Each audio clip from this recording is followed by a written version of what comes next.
Addisaagaa hundi keenya hin beekne. Biyya ormaatti orma kan rakkisaa beef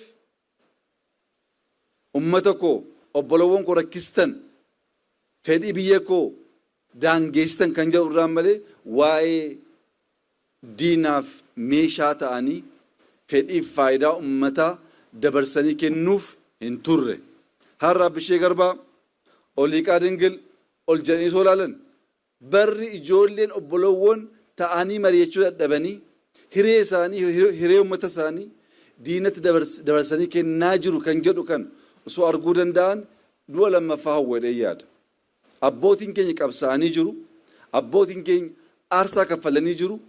Bu'aan aarsaa sanaa laga kana misoomatti jijjiirudha. Bu'aan aarsaa sanaa bakka hanqinni jirutti, bakka rakkoon jirutti, bakka waliigalteen hin jirretti ta'anii mari'achuudha.